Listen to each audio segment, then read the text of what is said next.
Greetings, people. I come in peace.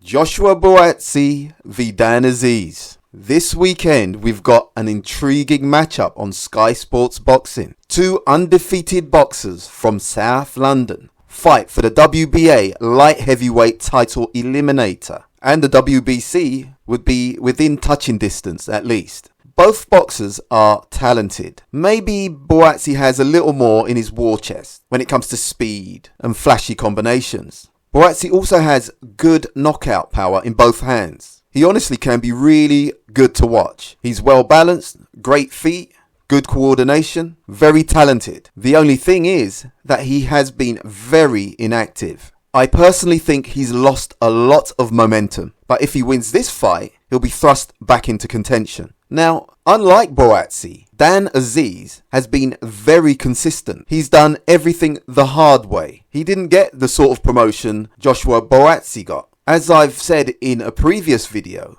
Buatsi could have been further along in his career, but didn't take the bull by the horns. Maybe he's ready now, but that's if he gets past Dan. Dan has won area titles, British title, Commonwealth title, and European title. He's built himself up steadily by going the established route. He's been very methodical and persistent. I only hope the postponement of the fight hasn't disrupted Dan's trajectory. I think his activity was an advantage over Buatsi. The time off might have taken that away. I really like Dan. I like his mindset. I like his personality. He comes across genuine and hungry. Dan reminds me of the old school boxer, devoted to his craft, earnestly climbing the ladder. A real throwback. Interestingly, his favourite boxer is Marvin Hagler, who he does a good job in emulating. He utilises the leaping jab that Marvin Hagler used to throw, which negates his height and reach disadvantages as he's a short, light heavyweight. He has a marauding pressure style, but not clumsy. He's coordinated and he's canny. He has a good jab, good punch array. Not as flashy and maybe not as fast as Buatsi, but accurate and very workmanlike, very diligent about his task. He likes to throw the jab to the body. If he gets in close with the jab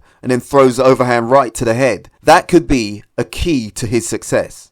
And stick to the game plan, if it works. If Buatsi unleashes his salvo of punches, be ready to counter with that jab and the overhand right. Buatsi has proved very vulnerable to that punch. The fight with Marco Calic comes to mind. Buatsi was getting hit constantly with the overhand right and the straight right and didn't make the necessary adjustments. That bothered me because I believe a fighter should know what he's doing wrong, particularly if you're getting tagged, and his eyes swole up in that fight, which could have been avoided. Dan, as a smaller fighter, coming under Buatsi with the jab, could take really good advantage. I don't know if Buatsi has corrected that habit. That's something to look out for. If he keeps his hand up and puts the pressure on sensibly, he might be able to tire out Buatsi. He wasn't very good in his last fight, very lackluster, lethargic.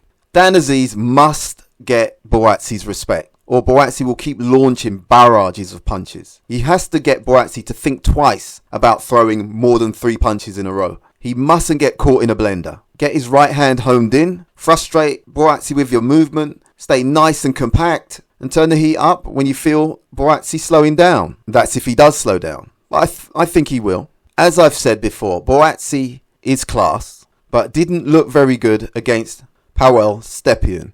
There is a significant height difference between Dan Aziz and Joshua Buatsi, but Dan is used to fighting taller fighters, and past opponents have found him hard to deal with as he keeps himself crouched and solid, ejecting his jabs. This fight is going to tell us all we need to know about both boxers. It's a 50-50 fight, maybe 55-45 to Buatsi.